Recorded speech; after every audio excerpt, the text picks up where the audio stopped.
8211.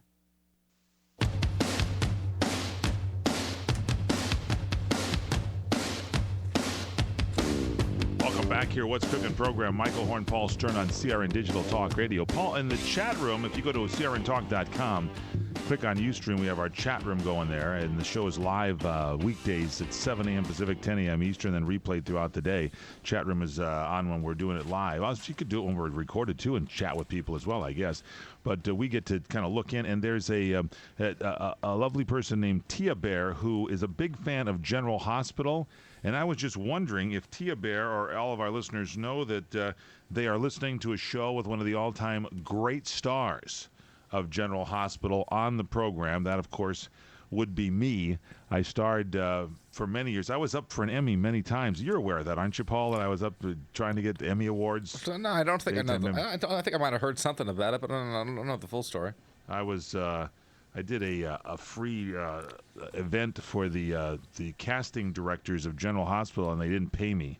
But they said, we'll get you on the show. And I did later go on to become one of the superstars. I was the disco DJ in the actual disco when Luke and Laura had that shenanigans scene and stuff went going on the floor there. I was there watching it while I was playing. Could have been My Sharona for all I know. I was playing some music. And then later on, when Frisco and Blackie were on the show, I was the Port Charles, not only the DJ, but later on television I was the newsman. But at that time I was the Port Charles DJ, and I took actual payola to get Blackie's music put on the station. His girlfriend actually gave me the money, and I was the man actually receiving the cash. It was quite a sizable amount.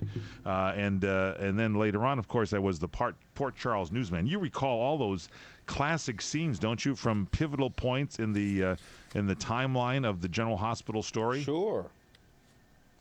Thanks. Now, getting back to your jacket.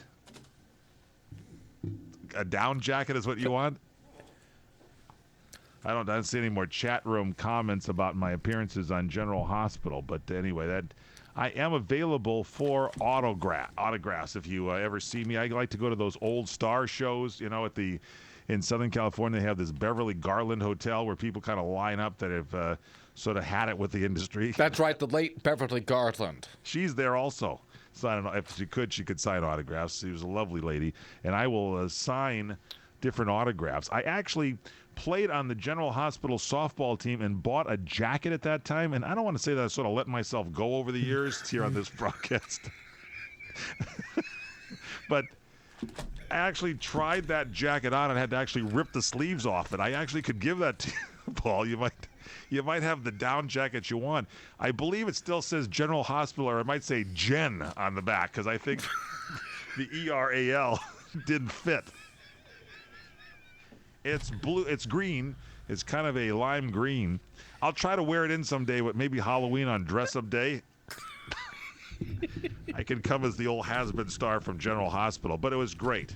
I have to tell you, it was great people, and a lot of stars worked on there. I still am good friends with John Stamos. If you wouldn't mind me changing the topic, Mike. Just one last thought to show you what a great guy John Stamos is. They can make those stories about him. This is a true story. I'm in New York at a restaurant, and he was performing at some play on Broadway. And as he was walking out, I said, John Stamos coming out.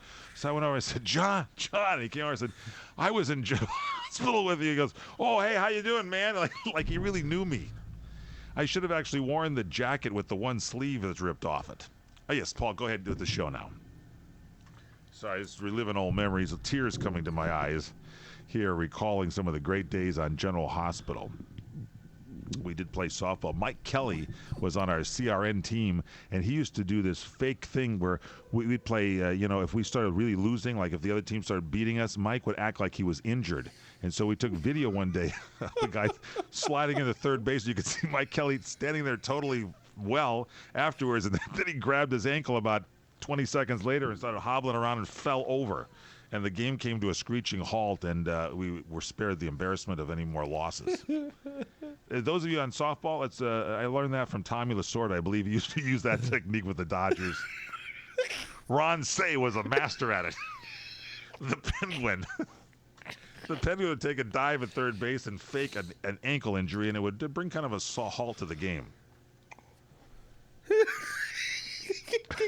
There was the time Tommy actually used the great Hall of Fame broadcaster Vin Scully, and Vin faked coughing hairballs, and that kind of while he was on the field, and that brought kind of a slowdown in the actual contest. All these things coming back to my memory right now that should be probably documented in a book on strategy for softball. And then, of course, there was a time that Mike Cashman, our manager, had the gas attack, but we won't go into that. Everybody left the game on that one. It cleared this field, and I believe part of the stands.